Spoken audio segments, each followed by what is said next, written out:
Thank you very much, Professor Aidala, for that kind introduction, and thank you all for coming this morning to hear a little bit about physics, and in particular, the physics of nuclear nonproliferation, which has applications in homeland security, treaty verification, and nuclear safeguards. So this morning, I'll be taking you on a history of how this all came about, starting from the discovery of nuclear fission and all the way to the development of nuclear weapons, the nuclear arms race, and finally the treaties that were put into place to try to curb the expansion of nuclear capabilities, nonproliferation, and up to today, where we have one known state that is developing nuclear capabilities, and specifically North Korea. So we'll be going on this journey together, and we'll start with the periodic table of the isotopes. And we'll start by taking a look at what is known today in terms of isotopes, going from the very light isotopes all the way to the heavy isotopes. And understanding that in nuclear physics, nuclear reactions were discovered. And nuclear reactions affect the nucleus of these isotopes and change the number of protons and neutrons that are in a given isotope. It's a process called transmutation. And so initially, transmutation was discovered for nuclei that could change by 1 or 2 or 4 of these neutrons and protons. But in fission things are very different. In fission, we have a large, heavy nucleus that splits, breaks apart into 2 parts. And imagine that reaction. It's a huge, huge thing. Very unstable reaction. Releases a lot of energy. And it wasn't at all apparent that fission had occurred when the scientists were working on uranium and studying how uranium interacts, how neutrons interact with uranium. They were bombarding uranium with neutrons.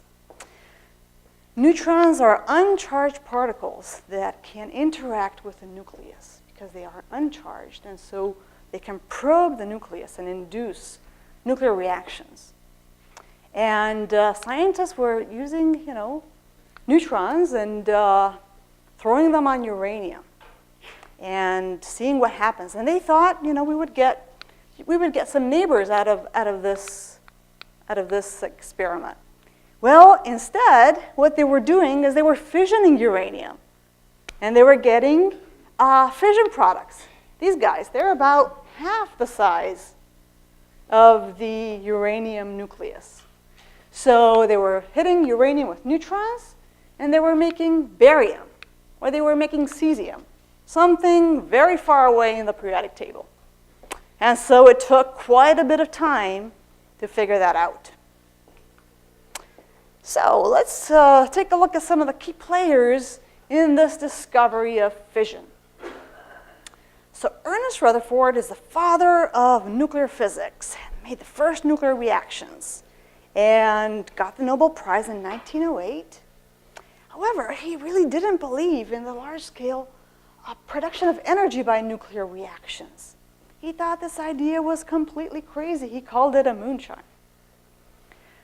And Enrico Fermi, Italian physicist, working in Rome, he was working with uranium and slow neutrons in the 1930s, 1932, 1933. And initially, he really didn't understand that he was inducing fission. He thought that the fission was impossible from a physics standpoint. And the reason for that was that the atomic mass values in the literature were wrong. And so when he was working out the mass equations, they weren't working out. And so he said, okay, this is not possible. We can't be inducing fission. So it took a while for the scientists to actually figure out what was going on. Together with Enrico Fermi in Rome, Otto Hahn, Fritz Strassmann also were working with neutrons on uranium and in Berlin. And in 1938, they found these fission products. So they were measuring barium in their experiments. They could not understand that fission had occurred.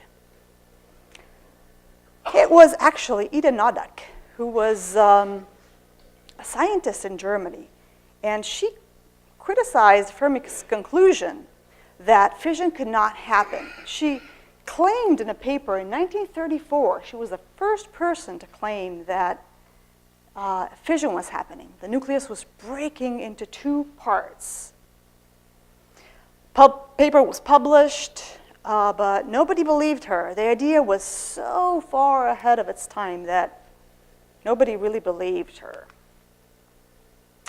So the person that actually explained what was happening was Lisa Meitner.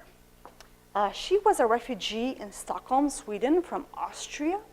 And she was, in the morning of Christmas Eve in 1938, she was skiing with her nephew, Otto Frisch, who was also a physicist. And they were thinking about what had happened in these experiments, trying to figure it out. And finally, it came to her that this phenomenon, this bombardment of uranium with neutrons, was actually splitting the nucleus into two parts and releasing some neutrons with that reaction.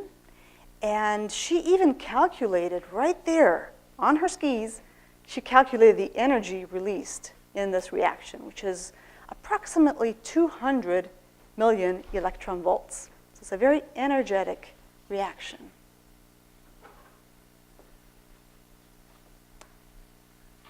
So Otto Hahn received the Nobel Prize by himself, alone, for the discovery of fission. And Meitner never received true recognition for her discovery. This is a fact that is discussed quite a bit to this date.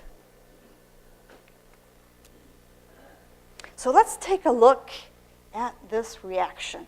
We have a large nucleus. For example, take uranium-235. That splits into two parts.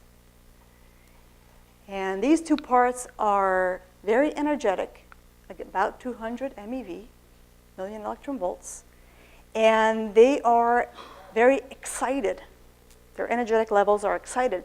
So they will de-excite by emitting first neutrons. These particles that you see flying out, these are blue things, are neutrons. And then photons, or gamma rays, until they reach a steady state.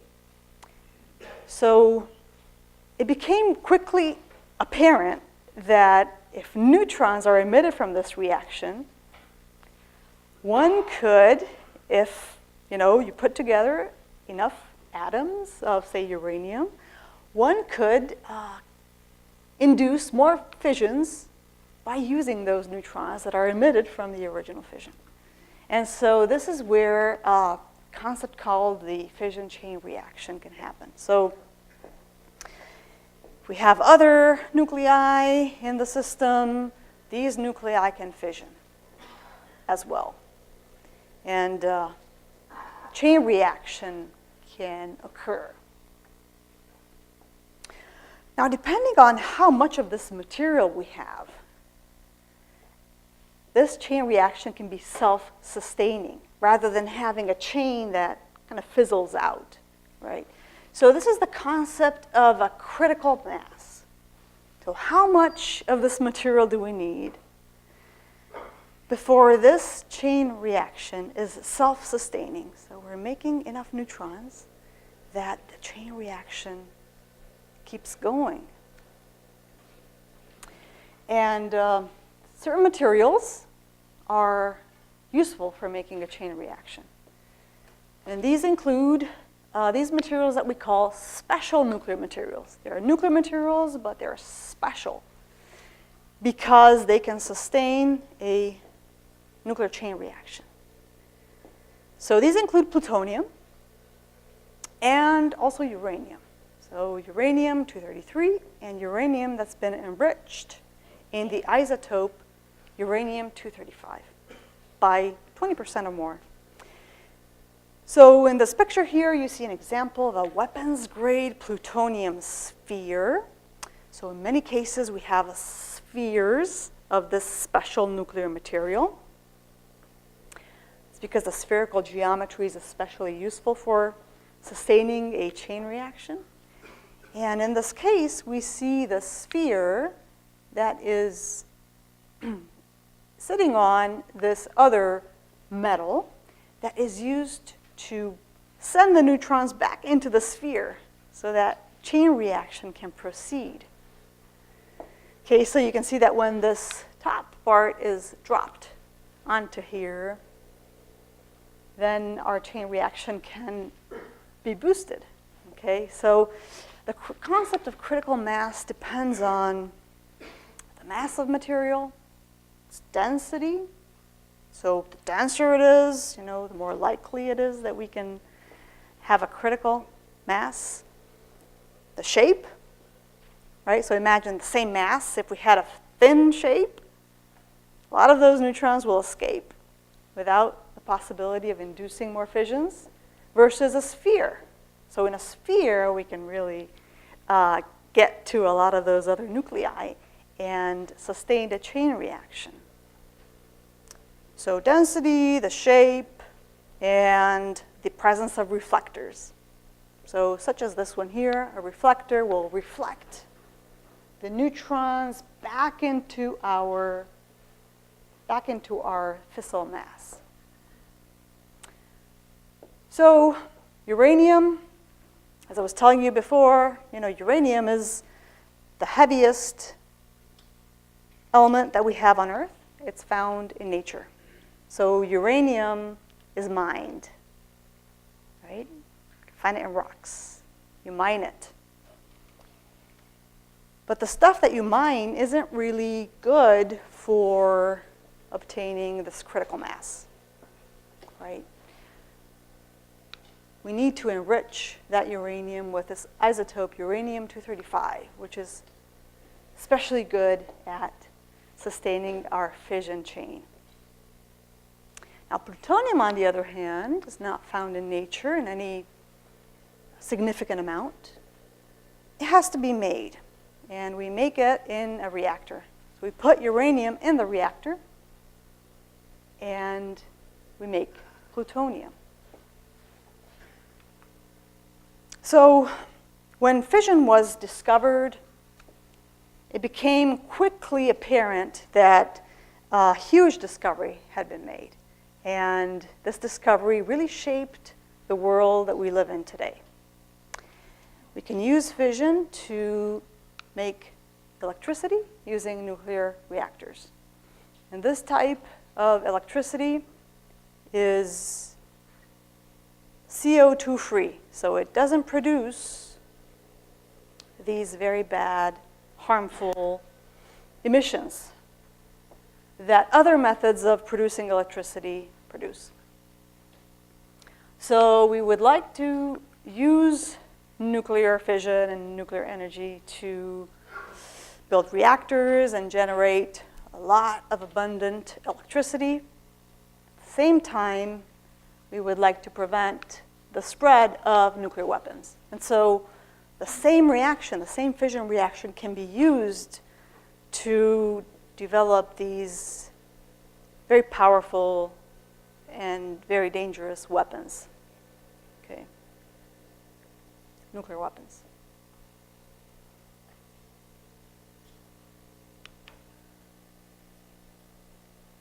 So I mentioned before that to make a weapon, you need to sustain this chain reaction in a critical mass, and you can do it with two pathways.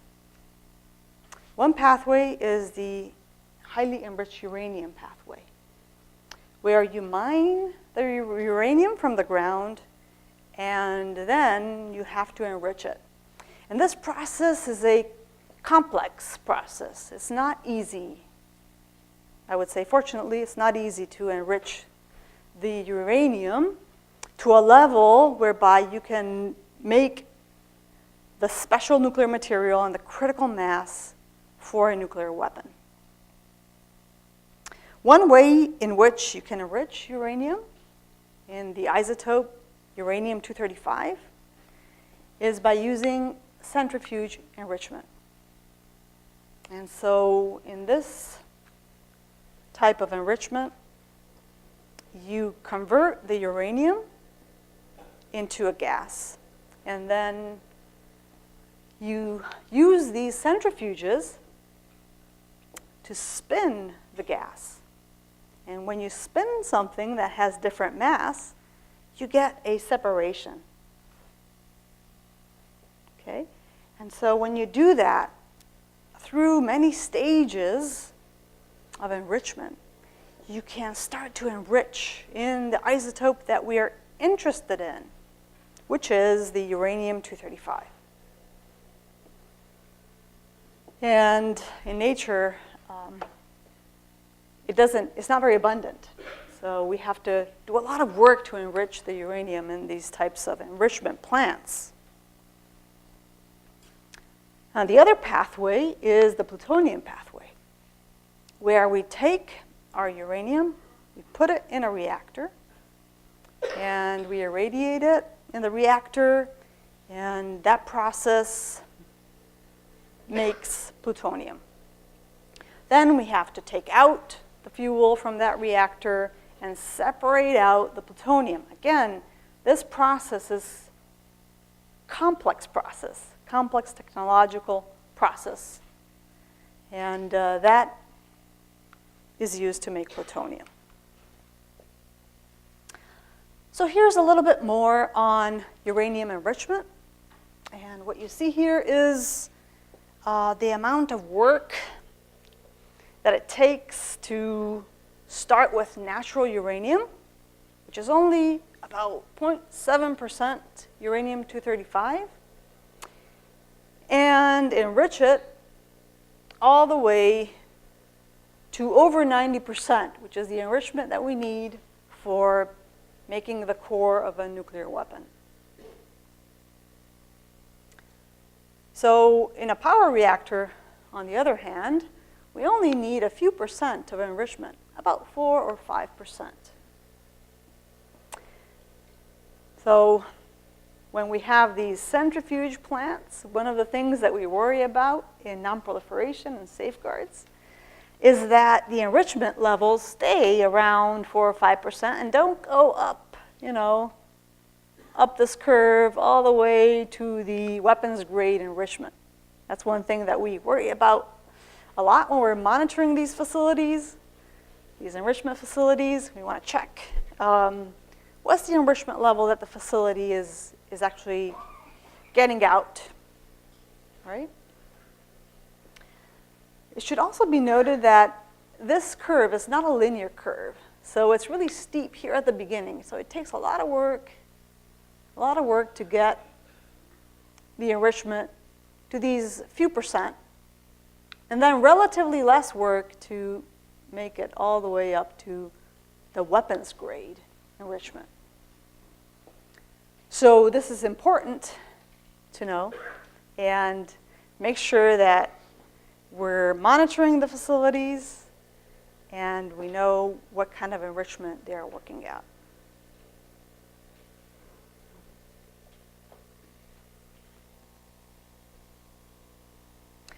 So in 1939, fission was discovered, and the world was in a very delicate time at the beginning of the Second World War.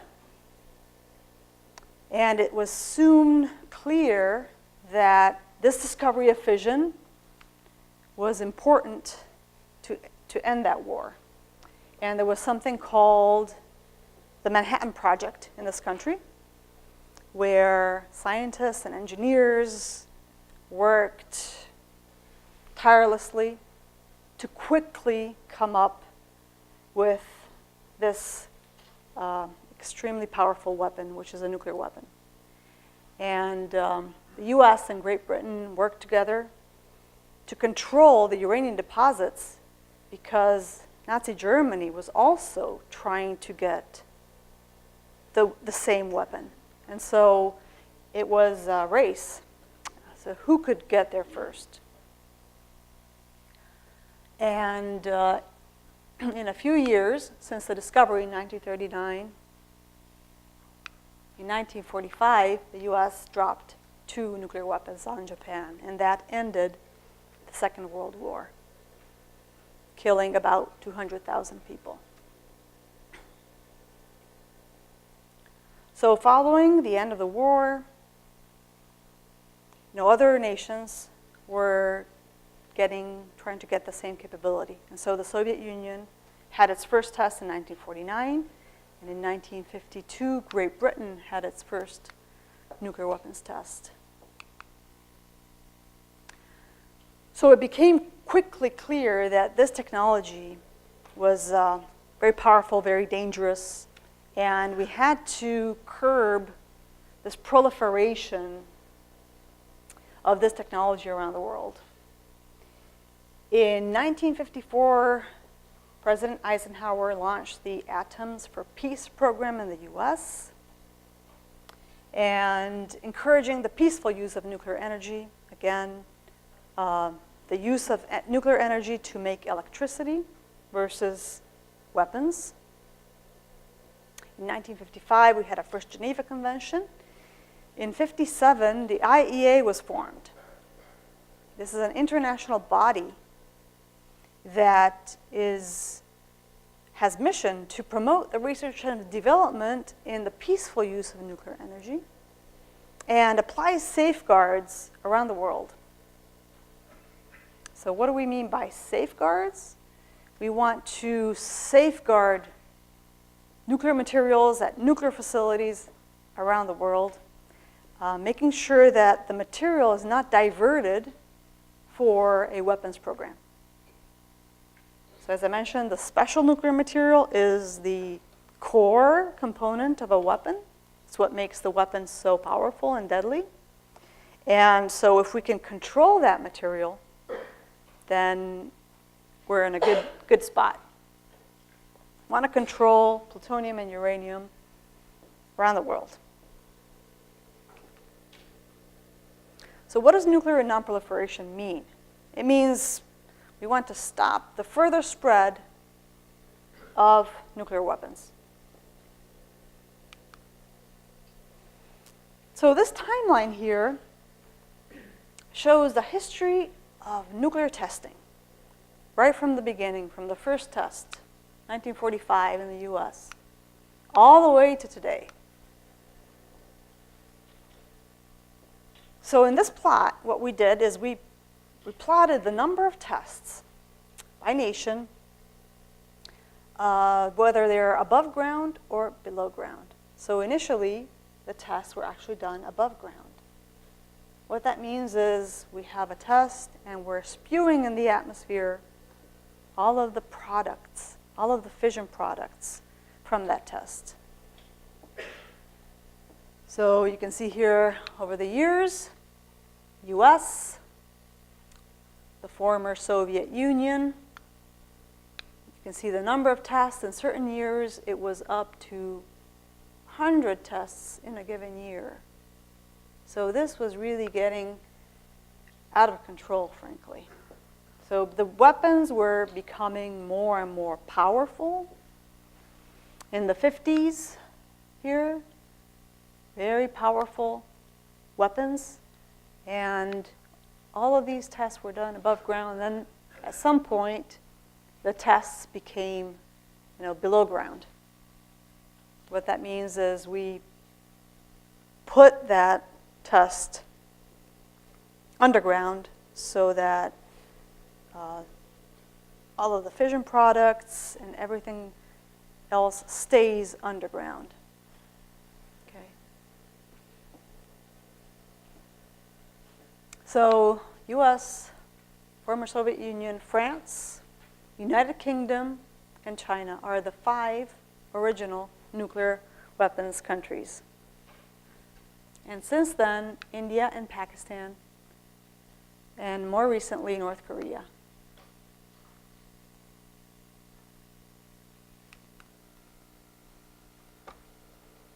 So in 1968, it became clear that something had to be done to stop this development of weapons in countries around the world.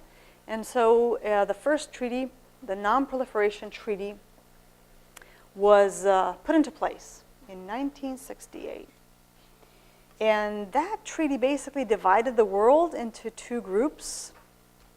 There were the member states or nations without nuclear weapons, and they would remain without nuclear weapons. And then those 5 nations that we talked about, those 5 original nuclear weapon states, would not transfer nuclear weapons to any other state. It also provided assurance through the application of international safeguards through the IAEA that what is a peaceful nuclear program for production of electricity would not be diverted into a nuclear weapons program. And it facilitates access to peaceful uses of energy for non-nuclear weapon states. And finally, it commits the member states to pursue good faith negotiations towards ending this arms race and achieving disarmament eventually. So the treaty is pretty vague about what achieving nuclear disarmament means, but it does talk about that. So when we look at the stockpile of the US, and the Russian stockpile is pretty similar, there are tens of thousands of these things. And each of these weapons is much more powerful than the weapons that were dropped in Japan in 1945.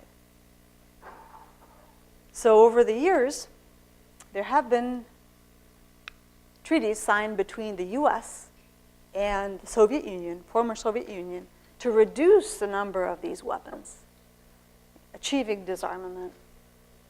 And the supporters of these type of treaty verification would say that this has been quite successful. So the numbers now are much lower than they used to be at the height of the arms race. So we have treaties such as START, START 2, and New START, and so on to reduce this number of weapons, which frankly was completely out of control. I mean, these types of numbers could completely destroy the Earth many times over. In one particularly interesting effort, the material from Russia was converted, downblended into fuel for reactors. And so weapons were turned into reactor fuel that could be used to produce electricity. So that was a particularly successful effort. So I'm going to turn now to speak a little bit about our effort here at the University of Michigan with our Consortium for Verification Technology. And this is an effort that we have with 12 other universities and national laboratories to develop new technologies and expertise for verification of nuclear treaties. So we talked about the Nonproliferation Treaty, We also look at the Comprehensive Test Ban Treaty, which is a treaty that is under negotiations now that would ban any nuclear explosion for any reason. Okay? The treaty has been signed by many nations. It's been ratified by many nations. It's not yet into effect. So the US has signed it, but not ratified it yet. So wonder about this Comprehensive Test Ban Treaty and disarmament treaties that we spoke about earlier. So our consortium has a team of 12 universities, 9 national labs.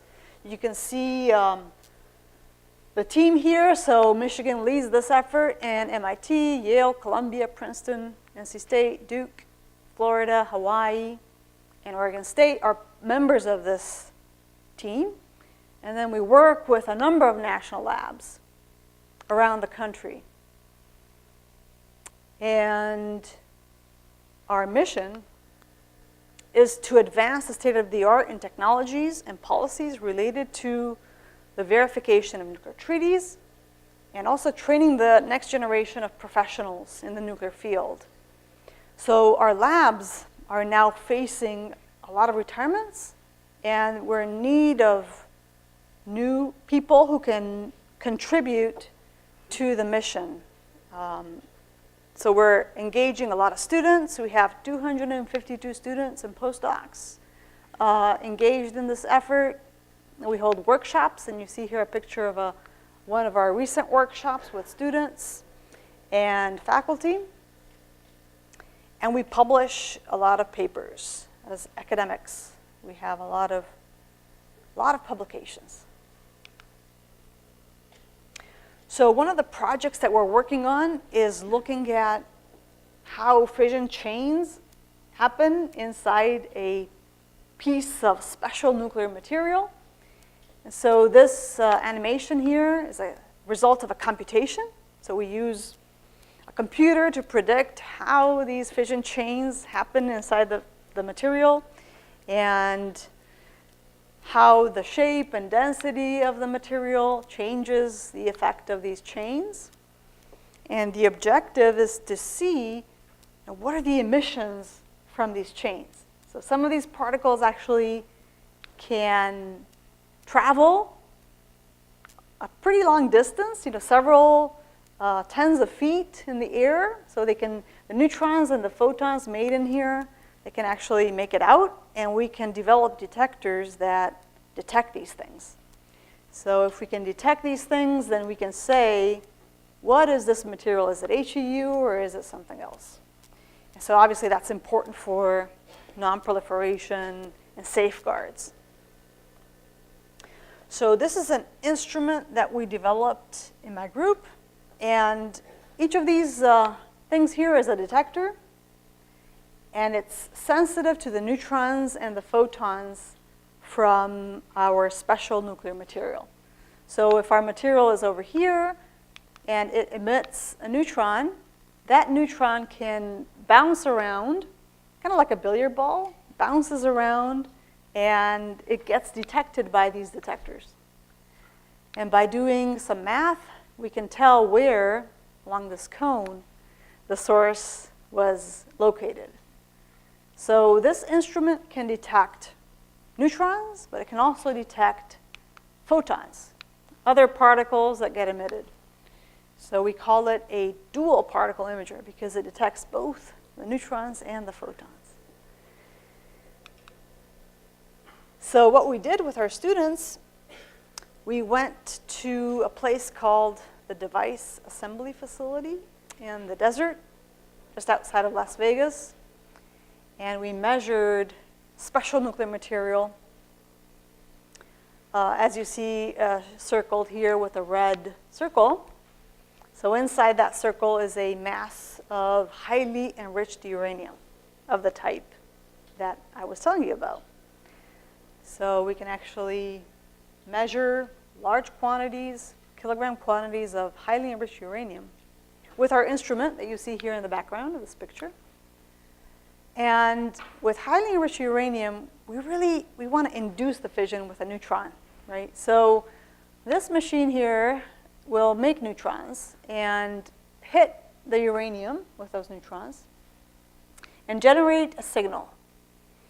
So this part here, what you see here in this plot, this part is when the beam is, or the neutrons are on. And then once the neutrons are off, we can measure the neutrons from those fission chains that I was telling you about. So the light blue shows neutrons from fission chains in HEU with poly, and neutrons from HEU alone. And then when there's no HEU, there are a lot fewer neutrons. So we can tell if inside a box or container we have any special nuclear material. Pictures here on the right show the actual images, measured images from our imager. The bright spot shows where the HEU is located, so it lights up, and we can get a nice hot spot for both HEU and polymoderated HEU.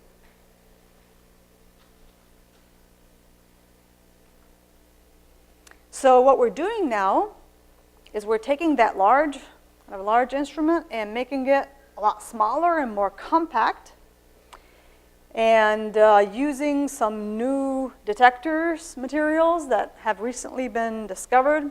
So we have here bars. These white bars are detector materials.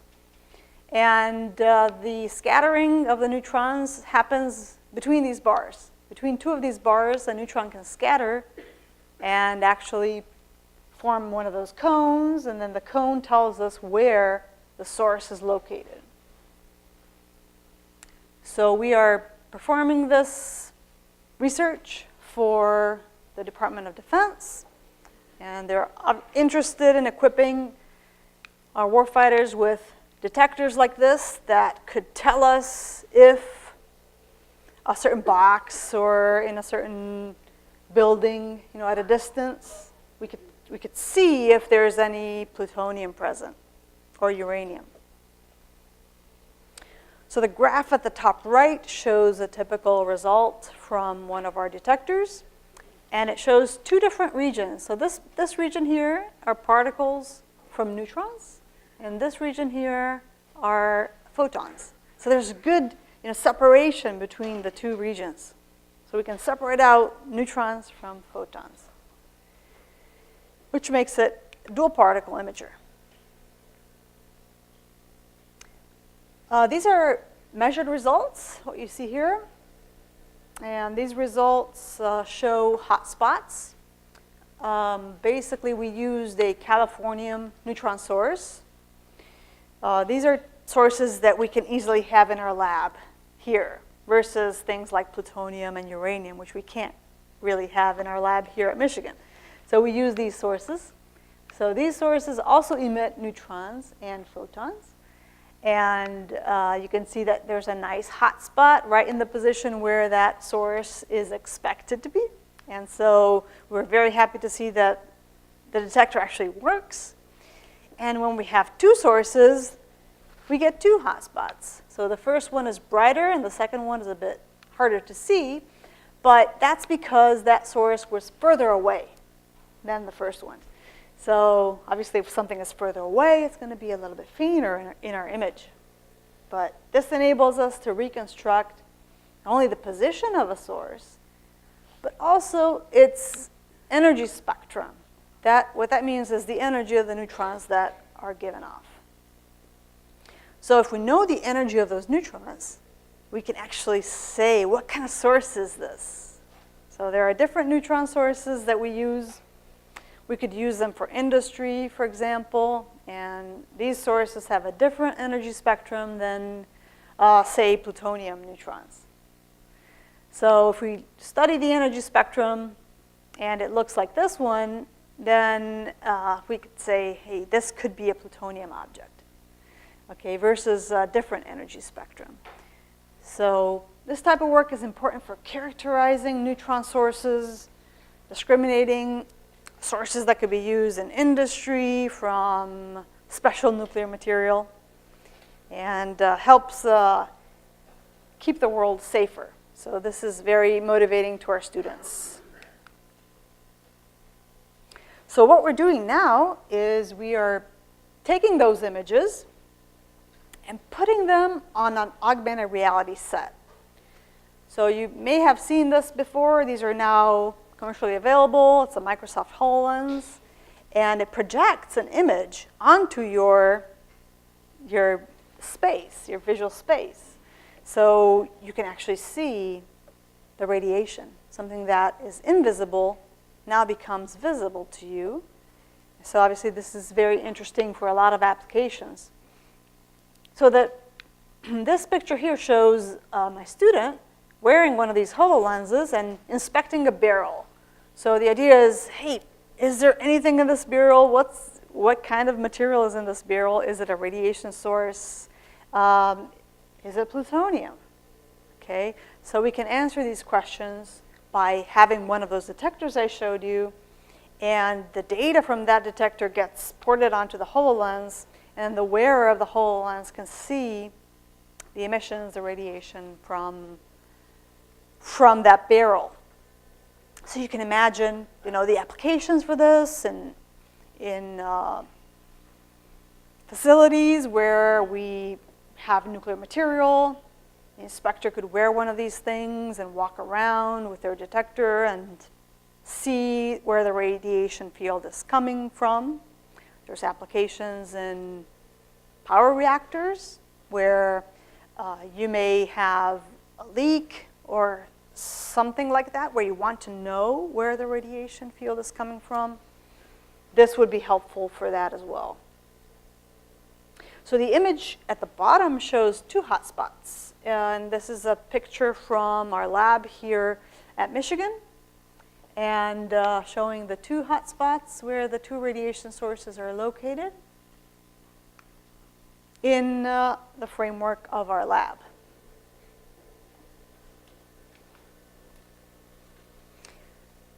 Okay, so I will finish the talk by talking a little bit about the Comprehensive Test Ban Treaty, which seeks to ban all nuclear explosions for any reason worldwide. As I mentioned, it still has to be ratified. But we have a system in place to verify this treaty.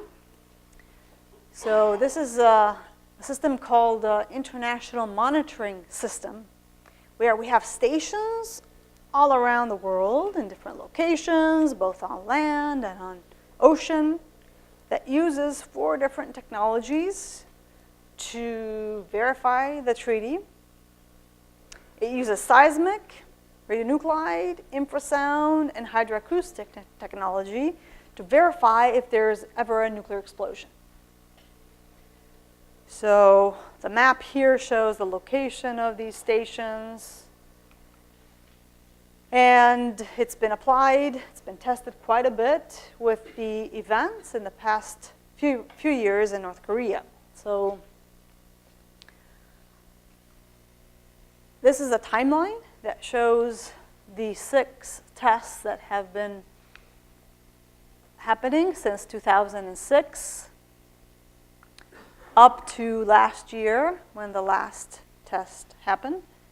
And so the first test, you can see, was estimated to have a yield of about 0.7 kilotons and was widely regarded as a fizzle. What a fizzle means is the weapon didn't quite go off as it should. So the destructive power of that core was not fully realized in that test. And that could happen if, for example, the 2 subcritical masses, when they come together, they form a critical mass. If they don't stay together for enough time, they could come apart again and become subcritical again. And so that would yield a fizzle. Since that test, other tests with higher explosive yield were conducted. And so you can see that the explosive yields were increasing over the years. The 2016 test was about 20 kilotons, but this last one last year was a lot higher in yield. And so this points to the fact that the technology that is being developed in North Korea is actually improving, right? It's becoming more and more deadly. This was claimed to be a hydrogen bomb. The yield still has quite a wide range, between 50 and 250 kilotons. That's a big range. We don't know exactly what the yield was. And we're working on ways to improve our estimate of yield. So one of the things that we look at is the magnitude of the earthquake that the explosion creates. So we have seismic signatures that look at how the ground shakes when an explosion occurs, and we can use those signatures to evaluate the yield of that weapon.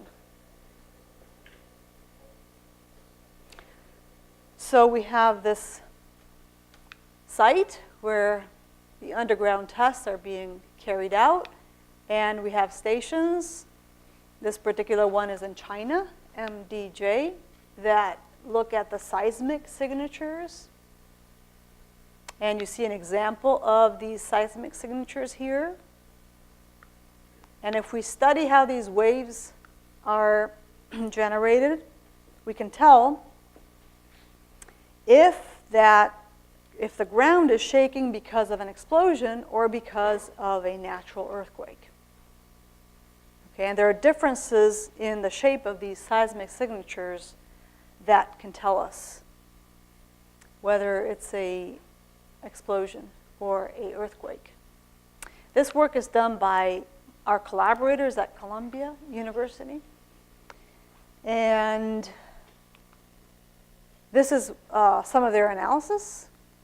So what you see here is the analysis of several events. The events at the bottom here, bottom left, are all explosions. No, sorry, other way around. The events over here are all earthquakes, and the events over here are all explosions. So they came up with this discriminant that looks at those waves I was showing you before, and by doing some ratios of those wave functions, they can put them on this graph and discriminate out the explosions from the earthquakes. So these yellow dots are 3 of the North Korean tests. And you can see that they all fall within the explosions category. These other things here are known earthquakes and also events that happened from that same site following the latest nuclear explosion. So you may have read in the news that following the explosion, you could have a collapse of part of the Earth underground. And that collapse would classify as an earthquake. So you see these green squares over here. So obviously for verifying a comprehensive test ban treaty and verifying that no one is performing a nuclear test, it's really important to know if the earthquake is an earthquake or if it's an explosion. And so this is something that we are working on within our consortium for verification technology.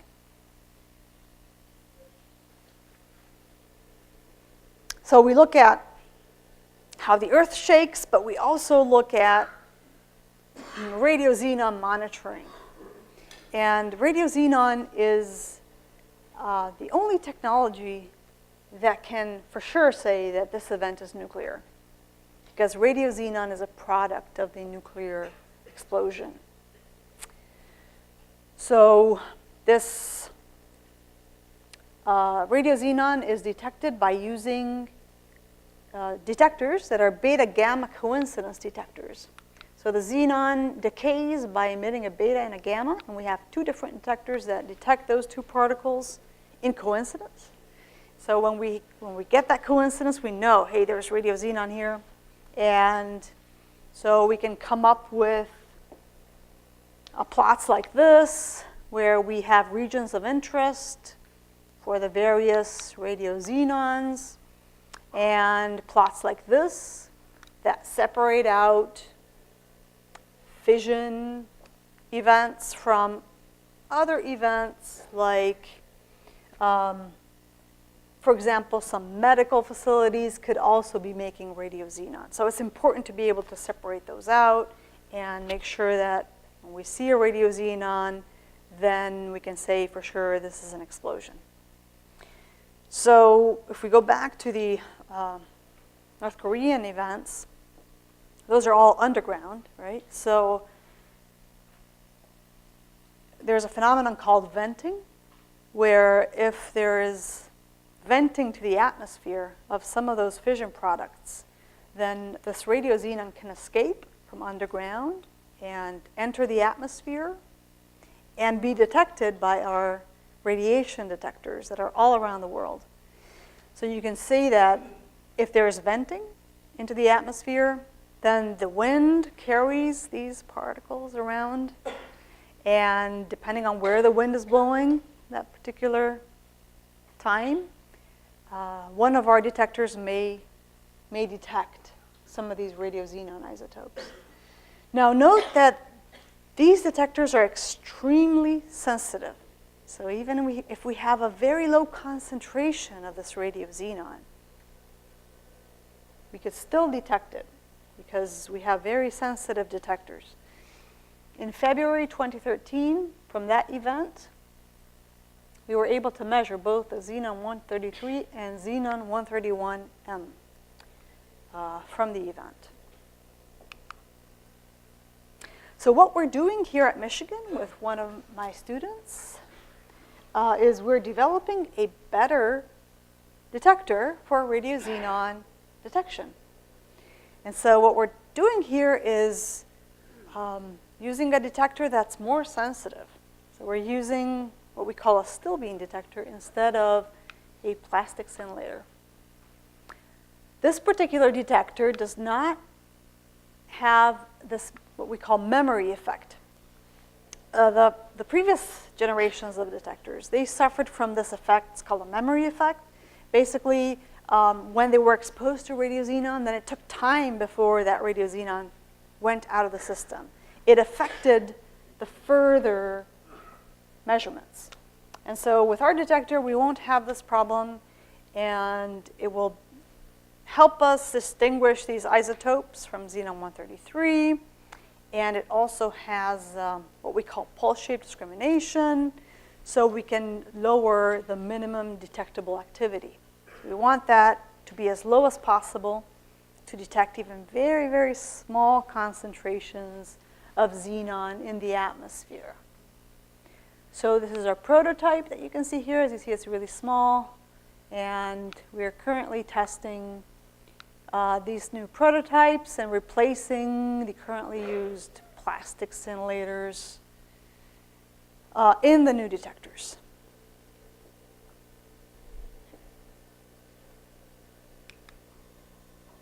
Okay, so I'd like to now conclude this talk today. I think I've convinced you, I hope I convinced you that fission was a transformational discovery that shaped the world that we live in today. And nonproliferation is an important topic that we'll talk about a lot today. The Nonproliferation Treaty has played an important role in curbing the spread of nuclear materials around the world, nuclear weapons. We talked about safeguards and how safeguarding these materials is very important. It requires international cooperation and a legal framework to be implemented. And within our Consortium for Verification Technology, we are working on a variety of technical developments that are contributing to detecting and characterizing nuclear materials. So with that, I'd like to conclude and thank our sponsors at the Department of Energy for funding our work within the CVT, for our research activities. And also I want to thank you for coming today and for listening to the talk. So thank you.